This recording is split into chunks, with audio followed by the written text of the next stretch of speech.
네, 안녕하십니까. 알기 쉬운 혈관중술이라는 주제로 강의를 하게 된 분당서울대학교 병원 안승원입니다. 저는 분당서울대병원 혈관지원실에서 근무를 하고 있고요. 현재 인터벤션 기술학회 교육이사를 하고 있습니다. 오늘 주제는 주로 이제 혈관지원실에 있지 않는 우리 방사선사 선생님들에게 혈관지원실의 최신 경향하고 그리고 요즘에 어떤 시술들을 많이 하고 있으며 혈관중실에서는 어떤 게 좀 이슈로 떠올리고 있는지에 대한 설명을 좀 하려고 합니다. 그 중에서도 이제 블리딩 환자를 중심으로 블리딩 환자에서 어떻게 요즘에 치료를 하고 있고 경향이 어떤지를 좀 이야기하도록 하겠습니다. 네. 요즘 장비를 보면 이건 지메스 장비이긴 한데요. 옛날 뭐 2008년도에 아티스 G 그리고 G 케어도 나왔고 또 요즘에 아티스 Q라고 해서 가장 많이 사용하고 있는 이제 제품이죠. 아티스 Q입니다. 특히나 CT나 그러니까 토모그래피를 돌릴 수 있거든요. 요즘 혈관지원 장비가 토모그래피를 돌렸을 때 필립스보다 더 좋은 영상 퀄리티를 나타내고 있어서 우리가 주로 이제 아티스 Q를 많이 사용을 현재는 하고 있습니다. 저희 병원에도 새로 들어온 장비 두 대가 다 아티스 Q를 사용을 하고 있습니다. 아티스 Q를 이용한 CT가 우리 보통 토모그래피 이걸 우리가 다이나시티라고 주로 표현을 하는데요. 이 다이나시티의 이미지 퀄리티가 어느 정도인지 한번 보시면 우리 보시면 아티스 G 예전에 2008년부터 이제 만들어졌던 이 아티스 G의 다이나시티 버전에서 이 정도의 선율도가 나타납니다. 뭐 본스컬 다 나오고요, 베이스 다 나오고요. 블리딩까지 판별은 당연히 안 되겠지만 단순히 넌 컨트라스트 CT로서는 충분한 영상을 얻고 있습니다. 이건 또 오른쪽에 있는 건 또 다이나시티입니다. 다이나시티 더 이제 선율도가 더 좋아지죠. 이쪽들 보면 하드닝도 별로 없고요. 충분히 베이스라인이 잘 나오고 있습니다. 네, TAC 이미지 사진입니다. 보시면은 셀리악 트렁크에서 엔주를 했을 때 이 MIP 영상이 이 정도 선율도가 나오고 있습니다. 그래서 보통 이건 TAC 할 때 주로 사용하고 있는데요. 셀리악 엔주를 통해서 종양 혈관으로 어떻게 어디 혈관에서 종양으로 피딩이 되는지 알아보는 그런 것인데 보시면 여기다 이렇게 표시를 해서 여기 혈관을 찾아서 마이크로 셀렉션 엠볼을 해야겠다라는 그런 플랜을 세울 때 아주 좋은 효과를 갖고 있습니다. 예전에는 셀렉 엔주하고 그리고 각각 피딩 아테리 가서 엔주를 여러 번 반복을 하면서 엑스레이도 많이 나오고요. 그리고 조영지도 많이 사용을 하면서 엔주를 많이 했습니다. 하지만 이제는 셀렉 엔주 한 방으로 모든 검사를 다 할 수 있습니다. 보시면은 다이나시트를 돌릴 때 다일루션을 얼마큼 하느냐에 따라서 그러니까 물과 희석을 얼마큼 하느냐에 따라서 어떤 영상이 나오느냐 피딩 아테리가 어디까지 구현이 되느냐를 쓴 논문인데요. 이게 물하고 희석 비율 그러니까 조영제 40% 그러니까 물이 60% 조영제 40%일 때 영상입니다. 보면 피딩 아테리 HCC가 보이고 피딩 아테리가 보이긴 하는데 사실 잘 안 보이지만 한 60% 정도 하면 이 정도 보인다 라는 걸 알 수 있죠. 피딩 아테리가 보이고 하지만 조영제 양이 늘어날수록 이쪽 보시면 아티팩트가 많아지는 걸 볼 수 있습니다. 40%는 이 정도인데요. 이렇게 되어 있습니다. 100%로 하게 되면 피딩 아테리가 더 잘 보이겠죠. 더 잘 보이지만 아티팩트가 엄청나게 심해지기 때문에 영상 퀄리티를 조절을 잘 해야 될 것 같습니다. 네, 비세럴 인터벤션의 시작과 끝은 펑처이죠. 펑처. 시작할 때 처음 펑처를 해야 되고 그리고 뭐 엠볼을 충분히 한 다음에 마지막에 지혈까지 해야 되는데요. 그 과정이 아트리다 보니까 굉장히 중요합니다. 예전에 제가 쓴 논문인데요. Study on an Ideal Incision Site, 그러니까 커먼 페모럴 아테리를 펑처하기 위해 어떤 위치에 스킨을 인시전해야 가장 이상적인가라는 걸 연구했던 논문입니다. 다들 아시겠지만 커먼 페모럴 아테리를 펑처해야 돼요. 여기 보시면 뒤에 피머 헤드가 있고요. 그 앞쪽이 이제 보통 커먼 페모럴 아테리인데 사람들마다 바이프케이션 위치가 다릅니다. 이거 보시면은 바이프케이션이 이 아래쪽에 있기 때문에 이건 아주 그냥 정상적인 사람인 거고요. 만약에 이 바이프케이션이 얼리 바이프케이션이 돼가지고 피머 헤드 위쪽으로 서 바이프케이션이 되게 되면 커먼 페모럴이 더 위쪽으로 올라가겠죠. 뭐 이런 경우는 흔치는 않지만 초음파를 이용해서 펑처할 수도 있고요. 뭐 여러 가지가 있지만 만약에 스킨 인시전을 한다 그러면 어디를 하느냐 이런 논문도 있을 정도로 이런 비슷한 논문들이 한 여러 개 됩니다. 그 정도로 아주 펑처의 위치를 중요하게 생각을 하고 있죠. 그리고 클로징 디바이스를 사용할 때도 FDA에서 승인된 게 다릅니다. 그러니까 5mm 이상의 안전한 혈관일 때만 우리가 클로즈 디바이스를 사용하라고 이렇게 FDA 승인이 되기 때문에 그거 역시 아주 중요한 펑처 사이트의 판단 여부가 될 수 있겠습니다. 그리고 페모럴 헤드 위치 아주 중요하죠. 페모럴 헤드가 펑처가 돼야지만 우리가 혹시나 클로징 디바이스가 페일했을 때 손으로 지혈해서 누를 수가 있죠. 하지만 만약에 그렇지 않다 그러면 예를 들어 리가먼트 위쪽, 그러니까 인귀널 리가먼트가 이렇게 있는데, 그러니까 요 사이가 인귀널 리가먼트입니다. 복막과 이 다리 사이에 그 리가먼트가 근육들이 연결돼 있어서 만약에 펑처를 이 위쪽으로 하게 되면 피가 나더라도 이 복막으로 복막 출혈을 하게 되죠. 복막 출혈을 하게 되면 배가 엄청 불러오고 피가 나지만 이걸 막을 방법이 없습니다. 굉장히 위험한 거죠. 하지만 커먼페모럴 아테리를 잘 펑처를 하게 되면 피가 나더라도 이제 바깥으로 나기 때문에 우리가 손으로 지혈을 할 수가 있어요. 그 위치도 잘 판단을 해야 됩니다. 펑처 영상을 하나 보여드릴게요. 우리 뭐 아테리 펑처하는 영상을 찍어놨는데요. 한번 따끔하세요. 펑처에서 누구를 펑처하고 아테리 펌핑 되는 걸 확인하죠. 이렇게 피가 펑펑 펌핑이 되면 와이어를 넣고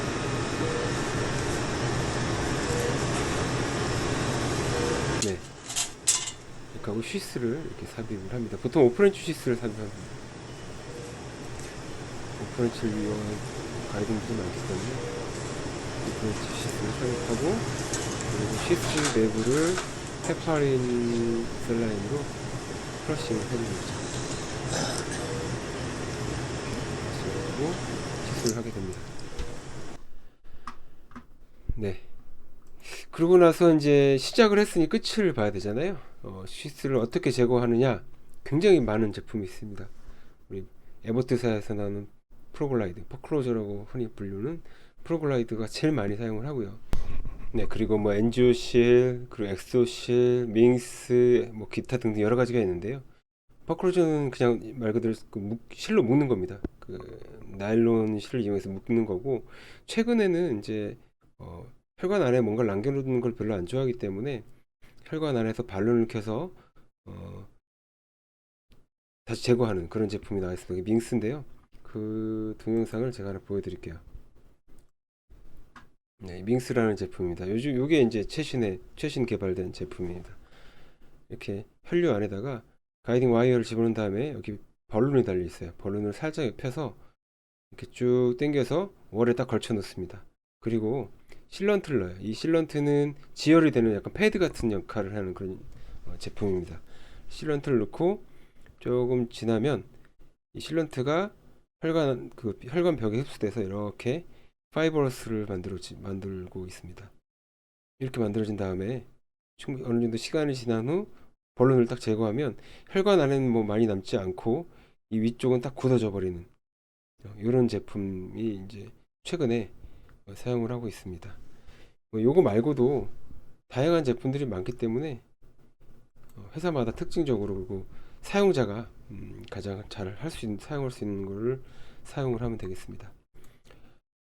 오늘 이제 본격적으로 저희 병원에서 이제 케이스 혹은 뭐 여러 가지를 말씀드릴 건데, 블리딩을 그 주제로 하기 때문에 블리딩에 대한 것들을 이야기하도록 하겠습니다. 일단 크게는 어퍼 GI, 로우 GI, 그리고 UAE, 유트라인 아트리 엠볼라이제이션으로 해서 산후출혈에 대한 것을 설명드릴게요. GI 블리딩을 먼저 설명을 해드릴게요. GI 블리딩을 감별하기가 너무 어려운 겁니다. 엔지오를 하더라도 피가 어느 정도 나지 않고서는 감별을 할 수가 없어요. 모든 게 마찬가지입니다.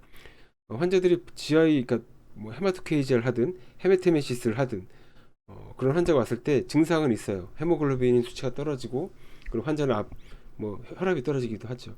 그리고 계속 수혈을 해도 헤모글로빈이 올라가지 않습니다. 이럴 경우 이제 여러 가지 진단 툴들이 있는데, 보통 많이 하는 게 엔도스코피죠. 엔도스코피로 거의 다 합니다. 내시경 들어가서 그 스토막에 들어가서 스토막 있는 곳에 클립을 하기도 하고 글루를 쏘기도 하고 여러 가지 방법을 사용을 하죠. 그래도 95% 정도 지하의 블리딩을 뭐 진단을 하는 게 엔도스코피고요. 진단과 동시에 치료도 가능합니다. 스클레로 세라피나 밴딩이나 클리핑을 할 수도 있고요. 근데 좀 문제점이 있는 게 예를 들어서 스토막 수술을 해서 절개를 한 사람들은 들어갈 수가 없죠. 그래서 그런 경우는 엔도스콥 진입이 안 됩니다. 그리고 목이 작아서 스콥이 안 들어갈 경우도 있고요. 그리고 액티브 블리딩에서 피가 막 나게 되면 스콥이 들어가도 피가 너무 많이 나기 때문에 그 뭐라 그러죠? 보일 수가 없습니다. 피가 너무 많이 나서 그 뭐지 시야가 좋지가 않기 때문에 그럴 때는 이제 또 많이 시도를 하지만 제대로 잡지를 못하는 경우가 종종 있고요. RI 스캔도 진단으로 하긴 하는데 이건 옛날 얘기죠. 0.05에서 0.1ml 시간 분당 이 정도가 나면 이제 판별이 된다고 하는데 이거 참 문제가 있는 게 폴스 포지티브 라이트가 굉장히 높습니다. 이거 블리딩 같은데? 이거 블리딩 같은데? 라고 의심되는 게 너무 많기 때문에 RI 스캔은 요즘 많이 안 합니다. 물론 진단으로 CT도 많이 하지만 CT는 단순히 위치를 가르쳐 주죠. 이쯤에 피가 나는데 그 혈관이 어딘지는 알 수 없습니다. 거기까지 개발되기에는 아직까지는 좀 과학기술이 먼 것 같아요. 그리고 이제 엔지오그라피가 있는데요. 오늘 이야기할 블리딩 레이트가 0.5에서 1ml만 돼도 엔지오그라피가 보이긴 하는데 이 0.5에서 1ml라는 게 되게 애매해요. 지금 엔지오를 했을 땐 보이기도 하지만 좀 있다 엔지오 하면 또 안 보이기도 하고요. 요 0.5에서 1이라는 게 되게 애매한 수치입니다. 보통 파인딩을 할 때 익스트라바제이션 되는 컨트라스트 메디아를 보게 되는데 이런 걸 우리가 슈도베인 사인이라고 합니다. 보시면 슈도베인 사인이라고 써 있죠. 여기 가성 베인 증후군 이런 뜻인데 마치 피 나는 게 베인이 지나가는 것 같은 느낌이다 라고 해서 우리가 슈도베인 사인이다 이렇게 이야기하고 있습니다. 슈도베인 사인 한번 볼게요. 이게 로지아이 블리딩 있는 환자 SMA 엔지오입니다. 엔지오 보시면 이렇게 SM에 따라서 이렇게 있죠. 요 부위에 의심스러운 부위가 보이고요. 엔지오를 쭉쭉 하다 보면 조금 더 의심스럽죠.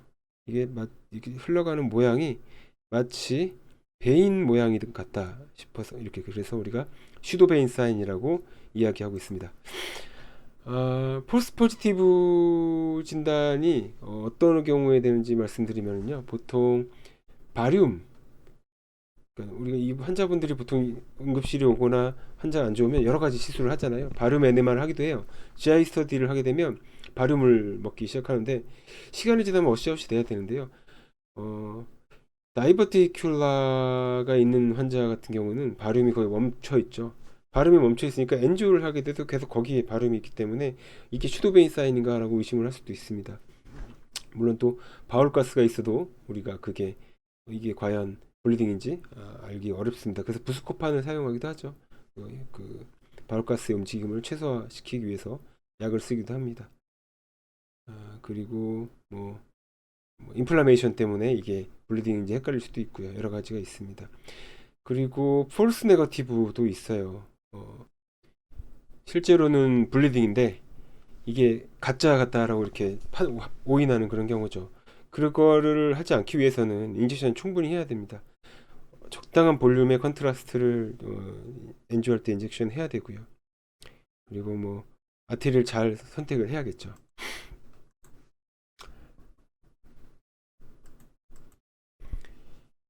그래서 보통 어퍼 GI, 로우 GI를 나눌 때 보면 트라치 리가먼트 상방을 우리가 어퍼 GI라고 하고요. 트라치 아래를 우리가 로우 GI라고 보통 부릅니다. 그래서 어퍼 GI는 아까 말씀드렸듯이 헤마토메시스, 멜레나, 그리고 헤마토케이지아도 있을 수 있고요.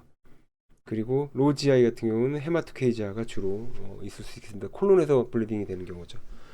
그리고 어퍼 GI 같은 경우는 대부분 펩틱 얼서에 의해서 이루어지는 경우가 많고요. 로우 GI 같은 경우는 누가 뭐라고 해도 다이버티큘로시스가 가장 많은 비율을 차지하고 있습니다. 어퍼 GI의 아나토미에 대해서 잠깐 설명을 해드리겠습니다.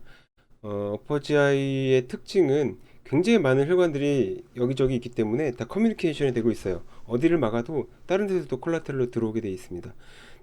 중요한 게 보통 보시면 여기가 셀렉 트렁크고요.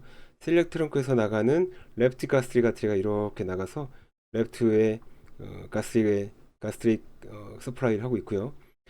프로프 헤파틱이나 레프트 헤파틱에서 나가는 이 라이트 가스트릭 아테리가 또 이쪽 가스트릭 아테리에 혈류를 공급하고 있습니다. 이 두 채널이 이렇게 연결되어 있는 것을 우리가 레서 커버처라고 합니다. 이 레서 커버처가 이렇게 라이트 에피플로이 아테리 그리고 레프트 에피플로이 아테리 스플리닝 아테리에서 나가는 이 레프트 에피플로이 아테리가 이렇게 채널을 이루죠.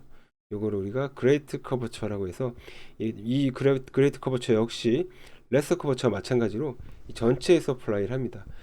우리가 보통 어퍼지아이 할 때 뒤에서도 말씀드리겠지만 가장 많이 그냥 쉽게 막아지는 부분이 그러니까 의심스러운 곳을 많이 막는 게 레프트 가스트릭 아테리거든요.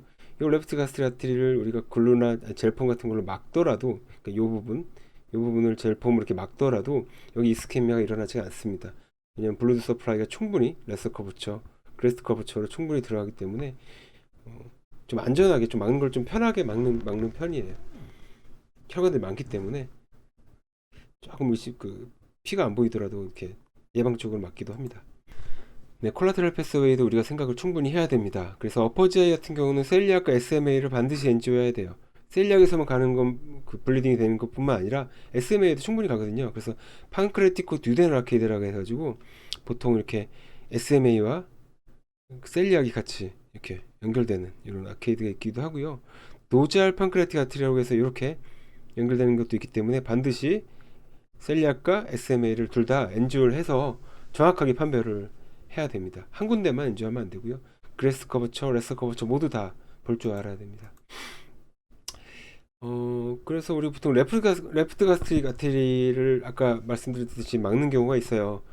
엔지오를 했는데 정확하게 블리딩 포커스는 찾지 못하지만 가장 많이 블리딩 되는 곳이 레프트 가스트릭 아테리이기 때문에 조금 의심스럽다 싶으면 그냥 막습니다.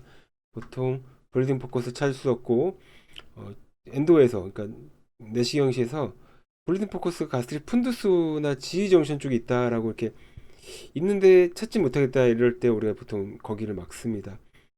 레서 커버처 위쪽이기 때문에 우리가 젤폼 스펀지를 주로 막고 있는데요. 젤폼 혹시 기억하시나요? 예전에 젤폼은 이렇게 생겼어요. 예전도 아니죠. 한 4년? 4년, 5년 전만 해도 젤폼 스펀지가 이렇게 생겼어요. 이렇게 생겨서 우리가 잘라서 썼습니다. 이렇게 칼로 잘라서 이렇게 믹스해가지고 썼었는데요. 요즘은 이렇게 제품화돼서 나오고 있습니다. 아예 제품 자체가 구 모양으로 이렇게 조그맣게 잘라서 보시면 옛날 컨터처럼 100 마이크로, 300 마이크로, 500 마이크로 이런 식으로 제품들이 여러 개 나오고 있어요. 우리 해외 제품뿐만 아니라 국내에서도 굉장히 많이 제품이 나오고 있습니다. 그런 면에 있어서는 좀 고무적이죠.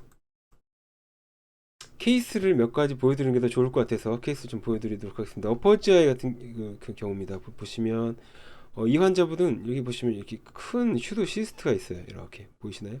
네. 큰 슈도 시스트가 있어가지고 아무래도 인펙션 된 것 같다. 그래서 PCD를 넣었던 환자예요. 그런데 이분이 블리딩 된다고 해서 응급실에 찾아왔습니다. 그래서 CT를 촬영을 했는데 보시면 CT에서 뭐 스토막은 잘 디컴프레션 되어 있고요. 여기 있던 슈도시스트는 보면 PCD를 넣어서 깨끗하게 좀 사라졌죠. 약간 좀 에어가 방방 떠 있긴 하지만 이 정도면 아주 잘 되어 있는 것 같아요. 그래서 첫 번째 판독에서는 보시면 No Evidence of Active Bleeding이라고 해서 피가 안 난다고 그렇게 판독이 났어요. 근데도 계속 혈압이 떨어지고 뭔가 문제가 있다 생각이 들어서 이거 엔지오 해야겠다 싶어서 새벽에 엔지오를 했습니다. 한번 엔지오 영상을 보여드릴게요.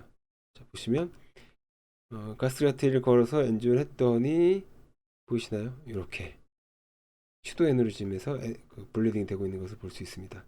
이게 튜브거든요. 아까 전에 말씀드렸던 슈도 시스트에 들어있던 이 튜브 바로 옆에 이렇게 슈도 에너리즘이 있어서 여기를 코일과 글루를 이용해서 엠볼을 했습니다. 이러고 나서 뒤를 다시 쳐다보면요, 볼까요? 튜브 옆쪽에 요거네요, 그죠? 요 튜브 옆쪽에 이렇게 시도 에너리즘이 보이시나요? 이렇게 해서 보입니다. 너무 이게 GI 블리딩은 CT에서도 아주 심하게 익스트라베이션이 되지 않고서는 판독하기가 쉽지가 않아요. 그래서 교수님들도 판독하다가 실수를 하기도 하고, 새벽 같은 경우는 특히 전공 의사님들이 당직을 쓰다 보니까 제대로 된 판독을 할 수가 없는 경우도 있어요. 너무 어렵기 때문에. 그래서 우리가 GI 브리딩은 증상을 갖고서 판단을 해야 됩니다. 헤모글로빈, 그리고 BP, 그리고 이 사람이 노에피가 얼마큼 들어가는지 여러 가지 임상적인 거를 보고서 제가 판단해서 엠보를 해야 됩니다. 그리고 두 번째 케이스 보시면 이분은 에센셜 스롬보사이토시스고 네온 1점 멜레나, 그리고 당일날은 또 헤마테메시스를 했대요. 그러니까 어퍼지아이라는 게 맞는 거죠. 헤마테메시스가 많이 오래되면 이게 시간 지나서 GI 트랙터 쭉 내려가서 멜레나가 생기기도 하니까요. 그리고 뭐 블리딩이 있어가지고 이 환자는 EGD를 들어갔습니다. 내시경 들어갔는데 아테리얼 펌핑 펠저래요. 이 얘기는 뭐냐면 아테리에서 피가 너무 많이 나니까 이 윈도우가 안 나오는 겁니다. 내시경을 볼 수가 없기 때문에 엔조에다 의뢰가 왔습니다. 자, 보시죠. 셀리악 엔조를 했어요. 셀리악 엔조를 딱 하고 보니까 여기 셀리악 트렁크에서 괜찮습니다. 특별히 뭐 보이는 거 없어요. 레프트 가스트릭 아테리에서도 피나는 거 안 보이고요. 그죠? 보시면 이게 GDA인데 GDA 쪽에서도 피나는 게 안 보여요. 그죠? 보이지 않습니다.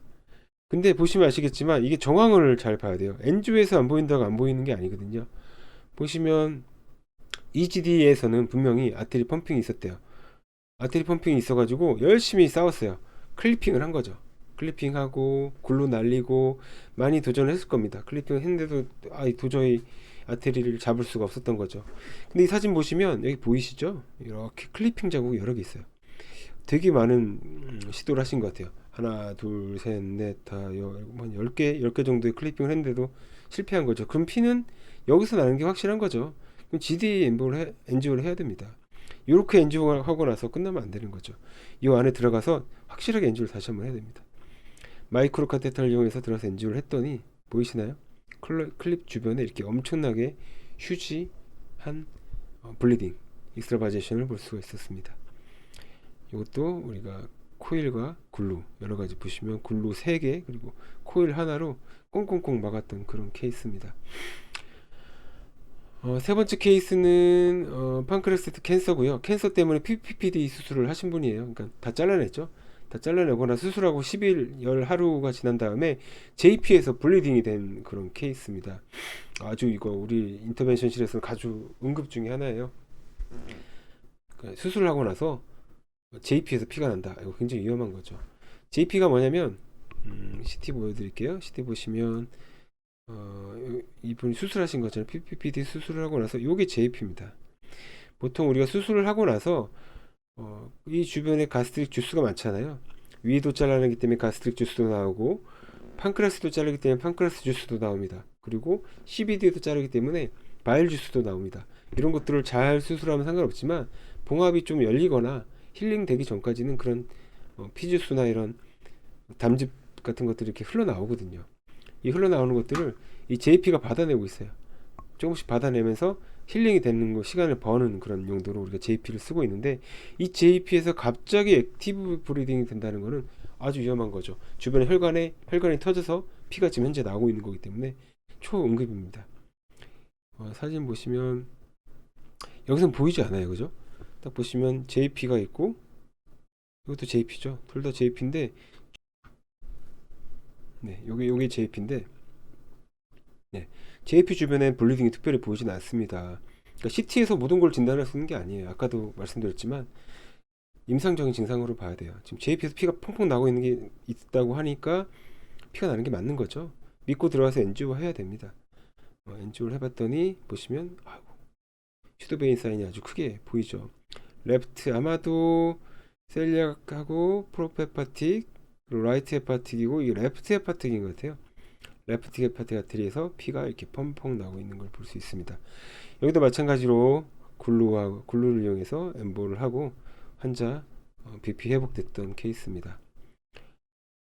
이제 로지아이에 대해서 설명을 좀 드리겠습니다. 로지아이의 로지아이는 그 어퍼지아이하고는 아주 다릅니다. 어퍼지아이는 아까 말씀드렸듯이 그레이스 커버처 그리고 에서 커버처가 다 콜라테이션 콜라테랄을 이루기 때문에 어디를 막아도 다 블리드 서플라이가 되기 때문에 썩거나 그러진 않아요. 근데 이거 보시면 얘도 마찬가지로 로지아이도 SMA 그리고 이 SMA에 따라서 이렇게 돌아가서 여기는 IMA거든요. SMA, IMA인데 IMA도 이렇게 돌아서 이렇게 요 채널을 이루죠. 이렇게 SMA도 이렇게 따라서 채널을 이루고요. 다 이렇게 채널을 이뤄서 SMA, IMA가 이렇게 콜라테랄을 이루긴 하지만 어퍼지아에 비하면은 그 양이 굉장히 미비합니다. 특히나 이쪽 더 끝쪽으로 들어가서 요 정도 레벨에 들어가잖아요. 혈관에 따라서 요 정도 레벨에 들어가면 요 이상으로는 서플라이 되는 혈관이 없어요.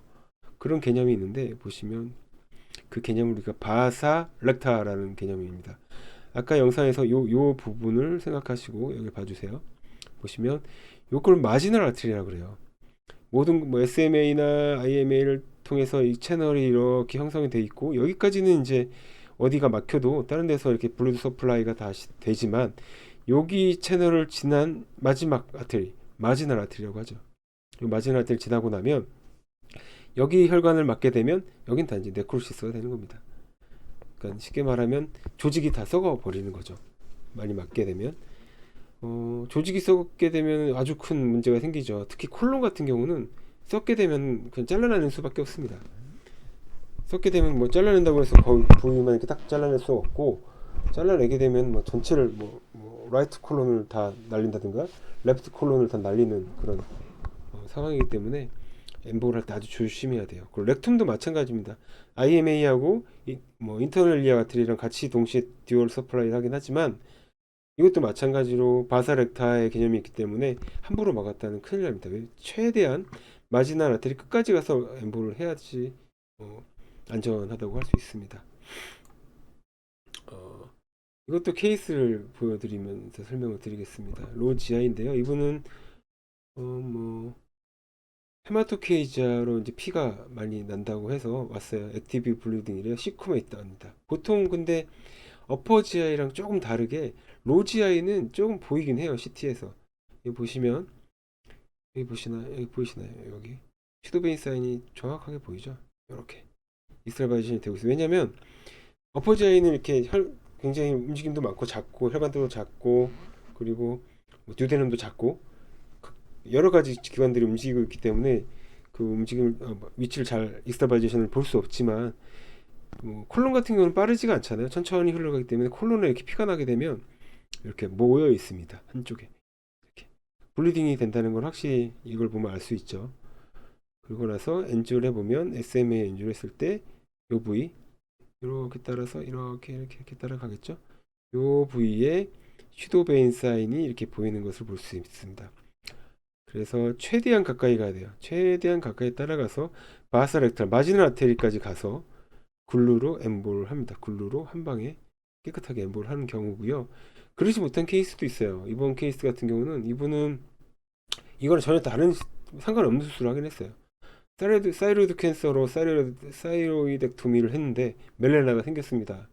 아마도 약 때문에 그러지 않았을까 싶어요. 약을 쓰고 막 그러면서 멜레나가 생겼을 것 같아요. 헤마토케이지가 생겨서 이분도 스몰 바울 블리딩이었다고 합니다. 보시면 보이시나요?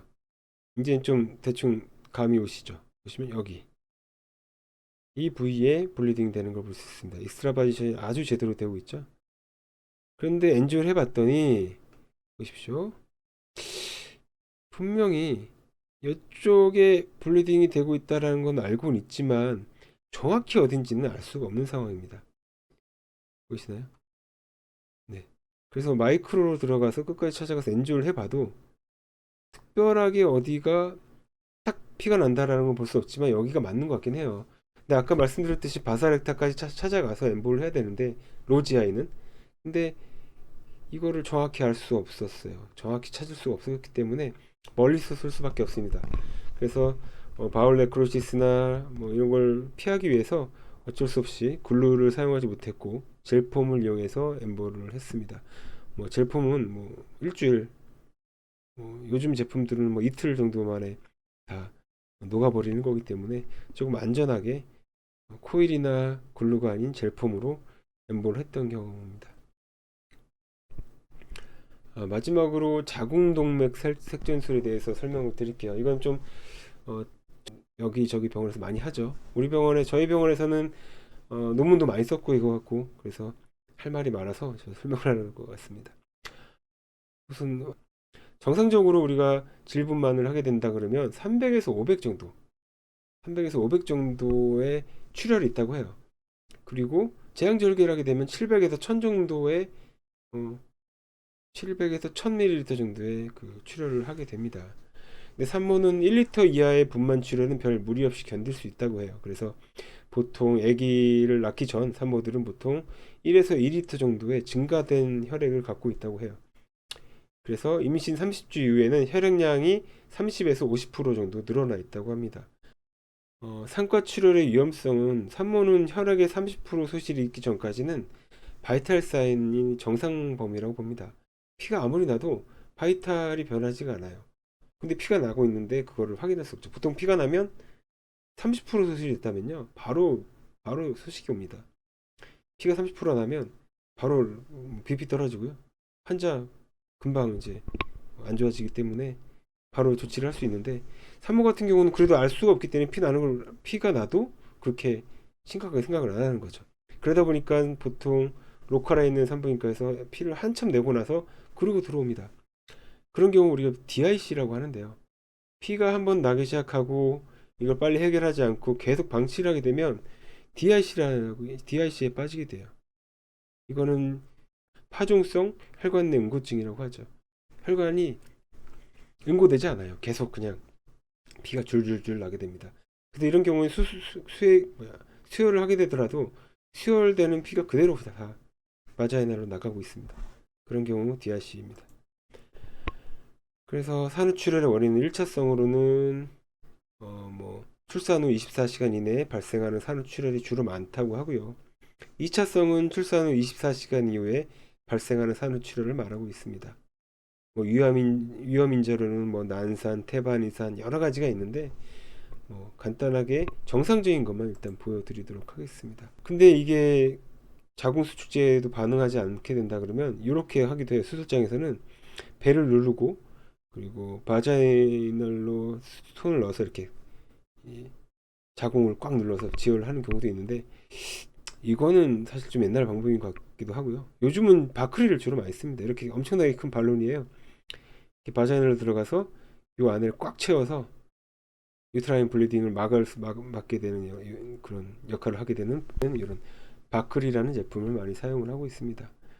그렇게 해서 이제 1차적으로 지혈을 했는데 지혈이 계속 안 돼요. 바크리를 사용해도 피가 계속 나고, 그렇게 되면 사실은 결정을 해야 됩니다. 병원마다 다르겠지만 저희 병원은 주로 엠보를 하고 있고요. 그리고 이제 오피를 하기도 하죠. 히스테렉토미를 하게 되죠. 그러니까 자궁을 아예 절제하는 자궁 절제술을 하기도 합니다.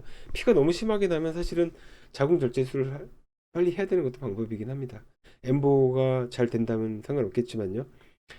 자궁 절제술을 하면 아무래도 둘째를 못 낳죠. 아기를 다 낳을 수도 없고 산모가 다음부터는 생리를 하지 않죠. 그러면서 호르몬 이상도 올 수 있고요. 그래서 엠보를 하는 게 가장 좋은 방법입니다. 그래서 요즘 저희 병원에서는 엠보를 많이 하고 있어요. 자궁동맥 색전술의 아나토미를 일단 보여드리겠습니다. 자궁이 이렇게 있고요. 여기가 질이잖아요. 여기 보시면 주로 많이 되는 게 유테라인 아테리, 인터널 이약을 통해서 이렇게 들어가는 유테라인 아테리입니다. 이렇게 해서 요 부위를 다 유테라인 아테리라고 그래요. 유테라인 아테리의 채널 서플라이가 이렇게 해서 만나죠. 여기가 오바리안 아테리라고 합니다. 오바리안 아테리는 위쪽에 에올타에서 직접 기시가 되는데요. 오바리안 아테리가 이렇게 내려와서 오바리안에다가 혈액을 공급하기도 하지만 이렇게 돌아서 유테라인 아테리를 만나서 이렇게 자궁에다가 혈액을 공급하고 있어요. 이쪽도 마찬가지입니다. 인터널 일리악 아테리로 해서 유테라인 아테리, 그리고 이 채널 따라서 이렇게 오바리안 아테리가 이어지고 있습니다. 이 부위를 주로 맡고 있어요. 저희는 보통 유테라인 아테리 환자가 오면 인터널 일리악 들어가서 이쪽 주변을 주로 막습니다. 유트란 아테리를 주로 막고요. 여기를 막았는데도 피가 계속 난다. 그럼 그때는 이제 오바리안 아테리를 막게 됩니다. 케이스를 보면서 설명을 드릴게요.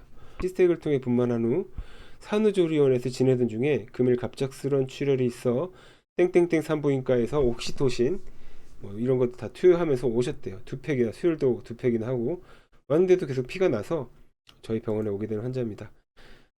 처음에 보면 피그테일 엔지오를 합니다. 피그테일 엔지오를 해서 딱 보시면 인터널 일리학을 통해서 이렇게 유테라인 아테리가 이렇게 과혈관된 영상을 볼 수 있습니다.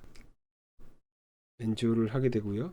이렇게 엔지오를 하게 돼서 각각 유테라인 아테리를 마이크로 카테터를 이용해서 이렇게 엠보를 하고 있습니다. 반대쪽도 이렇게 제품을 이용해서 잘 막았고요. 마지막 포스트 엔지오 그 피그테일 엔지오에서 보니까 깨끗하게 이렇게 막힌 것을 볼 수가 있습니다.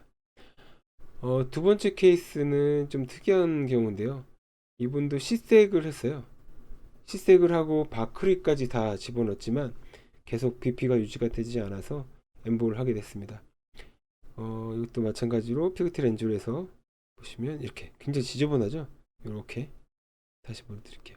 인터널 리앙 아테리로 유타르닌 아테리로 해서 이렇게 여기도 인터널 아테리를 통해서 인터널 리앙 아테리로 해서 유테랄 아테리로 이렇게 해서 이렇게 지저분하게 보이는 이 부위를 각각 엔조하고 마이크로 셀렉션해서 제품으로 다 엠보를 했습니다.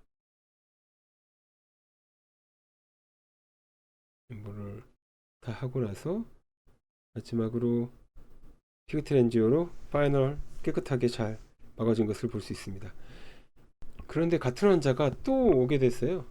그때 엠보를 충분히 하고 집에 가셨는데 또 응급실로 오셨어요. 상기 환자, 상기 과거력 있는 자로 지속적인 바제널 블리딩으로 시행한 옵티멀 CT 엔조에서 유트라인 홀에 액티브 블리딩 소견이 보인대요. 그래서 엔조를 해달라는 건데 보통 우리가 산부인과 환자들은 오자마자 증상이 있기 때문에 바로 그냥 들어옵니다. 미리 CT를 촬영한다거나 그러진 않고 바로 와서 무조건 엔조하고 다 그쪽으로 그냥 맞고 끝내는 경우가 많은데 이분은 다시 오셔가지고 CT를 찍었어요. 보시면 CT 영상 보면 유터러스에 보면 이렇게 슈도베인 사인이 보이죠? 이렇게 슈도베인 사인이 보입니다. 아까는 안 보였었는데 이게 뭐 집에 가셨다가 터진 경우예요. 그래서 엔조를 해봤더니 그때 보이지 않았던 곳에 이렇게 블리딩이 보입니다. 보이시죠? 슈도베인 사인. 그리고 그래서 셀렉션에서 엔조하고 마이크로 들어가서 글루로 잘 막았던 그런 케이스입니다. 네. 그리고 파이널 엔지오에서 깨끗하게 해서 잘 갔던 내용입니다. 네, 마지막으로 저희 센터에서 나온 논문 소개해 드릴게요. 저희 병원에서 257명의 산모한테 포스트파텀 엔지오를 했는데요. 엠보를 했을 때 어느 경우에 페일을 했느냐라는 거를 우리가 통계 돌려가지고 어떤 환자일 때 우리가 유트라인 아테리 엠보가 소용이 없었다, 실패했다, 이거를 카이스케어 돌려서 그 결과를 낸 그런 논문입니다. 다른 경우 다 괜찮았어요. 보시면 모든 케이스 다 괜찮았고 어떤 그룹도 괜찮았고 어떤 그룹 몇 프로였고 몇 프로였고 다 설명이 있는데 결국에는 우리가 유트라인 아테리 엠보를 하게 되면은 다 거의 한 90% 이상 다 좋아지는 경우가 많은데 딱 한 가지 케이스 DIC일 경우에는 아주 안 좋은 결과가 있었습니다. 아까 말씀드렸죠. 그 피가 나기 시작했는데 산후출혈을 시작했는데 피가 계속 나다 보면 어느 순간 지혈을 할 수가 없는 그런 상황이 된다고. 아무리 막아도 계속 피가 계속 납니다. 그거를 우리가 DIC라고 그러잖아요. DIC일 경우에는 결국에는 엠보를 해결할 수가 없고 결국엔 히스테렉토미를 해서 자궁을 축출해내는 그런 수술을 해야만 됐습니다. 지금까지 GI 블리딩과 유테랄 아테리에 엠보에 대한 설명을 좀 드렸는데요. 제가 이게 설명하다 보니까 좀 부족한 면도 좀 많았던 것 같습니다. 이 카메라 앞에서 이렇게 청중들이랑 같이 하는 게 아니라 이 카메라 앞에서 서가지고 이렇게 이야기를 하다 보니까 좀 어색하기도 하고요. 좀 힘이 좀 안 나는 것 같기도 합니다. 청중들이 있어야 좀 더 힘을 내면서 반응을 체크하면서 이렇게 강의를 할 텐데 이 컴퓨터 모니터를 보면서 이러고 있으니까 뭔가 어색하고 잘 안 되는 그런 경향이 있었던 것 같습니다. 코로나 시국이 잘 지나고 음, 올해 말은 좀 힘들겠죠? 내년 정도 돼가지고 실제 강의실에서 만나서 다 같이 얼굴 보면서 강의하고 질문 받고 이런 시간을 빨리 가졌으면 좋겠다는 생각이 들면서 이만 강의를 마치도록 하겠습니다. 네, 경청해 주셔서 감사합니다.